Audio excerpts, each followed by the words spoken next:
I'm motivated to make a difference because of several Jewish values that I learned growing up, and I think the most important being the notion of B'Tselem Elohim, meaning that we're all created in the image of God, which for me means that all people are equally worthy in the world, and that once we believe that, once we recognize that no matter where we come from or what privilege we enjoy, we all have equal worth, then those of us who have the ability to do so have an obligation to help those who may not be in that position at this time.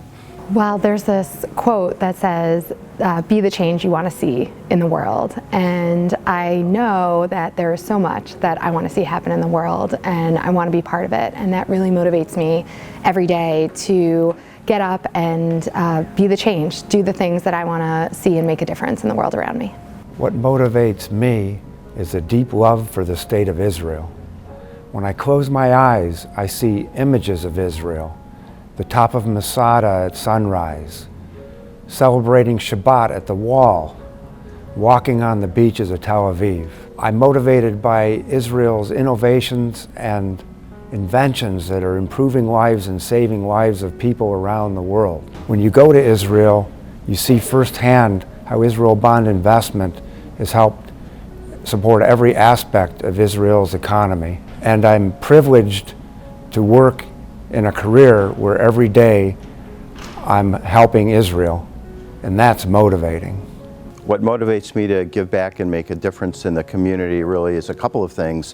One is family history, both on my side and my wife Amy's side. We both came from families, parents of which were deeply involved in the community, and always resonated, I think, with both of us that it's a privilege to be able to share what you have available and to contribute to making things better in the community. What motivates me to give back and make a difference is the fact that it gives purpose to our lives. And I think that Judy and I both agree that we've been enriched by the time that we've spent and the money we've given to organizations. And the great thing is that it's helping so many people. So Jewish values motivate me, especially the value of tikkun olam, or repairing the world. And the way I do that is to participate with different organizations, whether it be Montefiore, the JCC, or the Jewish Federation. There's a variety of different influences on my life that have motivated me and have inspired me to try and make a difference. It started off probably very early on in working with the Jewish Big Brothers organization. I thought it was a great opportunity to have an impact upon a young man's life. That led to other efforts, both professionally as well as personally, mentoring inner city youth. I just feel very fortunate. My parents made us feel fortunate growing up, and I feel like it's sort of a responsibility to help others less fortunate. So I've always been motivated to give back to the community because of my religious beliefs and the faith that I've been taught since I was a child. For me, the cornerstone of Judaism is tikkun olam. And I really believe that if each one of us rolls up our sleeves and does what we can to make the world a better place today than it was yesterday, and a better place tomorrow than it is today, that we really can repair the world and make this place a place of justice and peace and equity. The moment in history I would love to have been there for was when Thomas Edison invented the light bulb. Light bulbs have been an integral part of my life. I began my career with them. I met my husband with them. And actually at our wedding, his family all pulled light bulbs out of their pockets and held them up and started singing to light l'chaim. So light bulbs are my life, and I am very grateful for what they have done for me. And there are a lot of moments in history, I think, that we don't need to have been there for it still to motivate us and inspire us today. For instance, it would have been awesome to have been at MLK's I Have a Dream speech or the founding of the State of Israel, but we can still be motivated by it today. So what I would like to do is go back in history and solve some mysteries. And one of my childhood favorite movies is Raiders of the Lost Ark. So I want to know, where's the Ark? I want to go back in time, the moment it went missing, and figure out where it went. I think I'd like to be present when the first Jews came to Cleveland in the 1840s. And my husband's family was part of that group. They came from Germany. If I could witness a moment in history, it would definitely be something from the civil rights era. It might be Dr. King and Rabbi Heschel marching together. It might be some of the rabbis speaking out on civil rights and being in their synagogue, especially their southern synagogues, which I did research on years and years ago. But being there to hear what those rabbis said and how they motivated their communities to bring about change. Who would I have dinner with if I could? If I had to choose absolutely just one person, I think it would be Moses.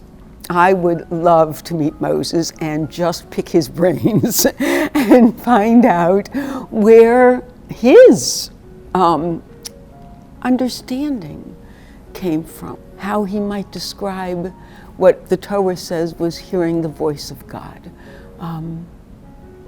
I'd love to know what he was like. I think my first choice would be Abraham Lincoln, followed by Winston Churchill, David Ben-Gurion, Nelson Mandela. All of these people, obviously accomplished great things, but they overcame unbelievable odds, a lot of tremendous resistance, and yet they had the vision to see where they were going and to persevere and to have great courage and to overcome in the end and move us in the right direction historically. If I could have dinner with anyone, I'm happy to have dinner with anyone who wants to have dinner with me, but I guess these days I'd really love to have dinner with Ruth Bader Ginsburg or Gloria Steinem, strong women who are making a difference in the world and community and striving for a better society. Well, if I could have one more dinner with my father, I would really consider that a fabulous privilege. Just to say to him, hey, Dad, look at what's happened over all of these years and look at the joys and the sorrows that I've had in my life, and to thank him for what he did to prepare me for those joys and sorrows. I think it would be a remarkable and wonderful evening. The one thing that most people don't know about me is my maternal grandfather was actually an immigrant from Argentina. He was born on the boat escaping Russia from persecution for being Jewish, and he landed in Argentina, and then about 20 or so years later escaped persecution there and came to the United States, and self-made, built up his family and allowed my mother and my uncle to go to college for the first generation, and it's really an amazing story, and I'm really proud of it. I'm really proud of my family history. I don't think most people know that I have an orphanage in Kovalom, India, and we've got 70 children there, and they're the most beautiful, appreciative children that you could ever imagine, and they inspire me in everything that I do. One thing is that I'm really basically a very shy person. Now, there's probably no one in the room that would understand that about me, but it is true. It is a truism. And the other thing that I think that they would be surprised is that I have absolutely no opinion whatsoever on any subject. That said, tongue-in-cheek, I tend to be a little, I don't know, opinionated, but I state my mind. I know my mind. I think most people do not know how much I love to work in the garden. And I love plants and flowers, and I'm a flower arranger. If I wasn't doing my day job, I'd be volunteering and giving back to our community. And I'd like to serve on some boards as well and make a difference that way. So if I wasn't a lawyer, I've often thought that I actually missed my calling. I think I would have been a preschool teacher. I love kids. And I love seeing the world through their eyes, when they discover something new and they learn something new, and the joy that they find in every day and the laughter that you always hear in a preschool classroom. I always thought that that would have been a place where I would have found great fulfillment and joy, and a place where I also think I could have made a difference in the world. My greatest role model are my grandparents, who I was very close with, who showed me, more than told me, how to live a good life with humility, with concern of others, and of strengthening the Jewish world. I've been blessed to be around many great leaders in our community, including Federation past presidents, family members and the founders of the Agnon School. And they've served as role models to me in that they've left an indelible impression that volunteer work is a core part of one's life and really what it means to be a good Jewish citizen. And really their commitment and dedication to our community is unmatched, and that's what's motivated me and served as role models to continue to make a difference. My greatest role model is actually my father. As I mentioned before, I grew up in a home where chesed, where giving and kindness was ingrained into our lives. And a couple examples of that was that he was an inner city school principal, and he could have changed jobs. He had a PhD. He could have gone to a different district, but he wanted to give back to that community and make a difference. Every time we went somewhere when I was a little girl, his students would come up to us, and it was very gratifying as an adult to look back and to see that. So I'd like to perpetuate that chesed that he did. My father-in-law and mother-in-law are great role models, as I think I said before. My father-in-law is a man of great faith. He's 98 years old, God bless him, and he still studies Torah every week. The last great book I read was Native Son by Richard Wright. I read it first in college, and then I've read it many times since. And as a woman, a white woman of privilege, it opened my eyes and continues to do so around issues of racism, something that challenges me to this day. The biography of David Ben-Gurion, I really enjoy history, and he was not only the founder of the State of Israel, but the founder of the Israel Bonds Organization in 1951. My kids always complain that I will never tell them I have a favorite color or a favorite food because there are just too many wonderful things in the world, and I feel the same about Jewish holidays. I don't have a favorite Jewish holiday. I mean, my favorite time is when family and friends come and congregate together at the table and are celebrating. My favorite Jewish holiday is Yom Kippur, and that might sound a little strange, but I put a lot of thought into this question.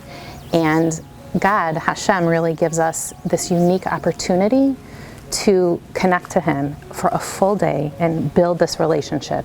He wants us to have pleasure in this world, and the greatest pleasure is to connect with Him and have that relationship with Him. The advice I might give my 18-year-old self is a little bit mystifying. I think it would have to be that life unfolds in ways we never anticipate and never imagine. The advice I would give my 18-year-old self is something that I've actually talked about before and came out of one of the Mandel leadership courses that Amy and I both took when we came back to town, where we heard a wonderful speaker say that you take care of your family first, then your community, and the rest will come.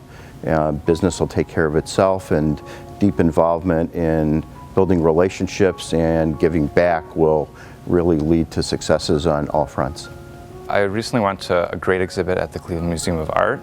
It's a new Michelangelo exhibit, and it's this personal and intimate kind of look behind the scenes at what Michelangelo did. So it's this exhibit of his sketches and his drawings and his studies of human anatomy. So we're all familiar with seeing the sculpture of like David, but what Michelangelo did for years and years and years is he studied human anatomy, every single muscle, and what the Cleveland Museum of Art has done is it's compiled all these really interesting sketches that he's done, and so you sort of have a look inside his mind, how it worked, and it was inspiring to me because we all see his genius in the finished product, but I also like to know sort of like how the sausage is made, if you will. If I could change one thing in this world, it would probably be the rise in anti-Semitism. We saw that again on Yom Kippur this year when the synagogue in Germany was attacked. And I think a lot of this has to do with the rhetoric of our world leaders, both here in the US and all around the world. We've lived in a world where we've seen some of the worst in humanity. And if I could change one thing, it would be that kindness prevails. I would try to change the decline in Jewish identity, really the indifference with the younger generation of their attitudes towards being Jewish and Israel. And if we can't educate our children about being Jewish and understanding their family heritage and traditions, how can we expect them to fight back against anti-Semitism when they face it?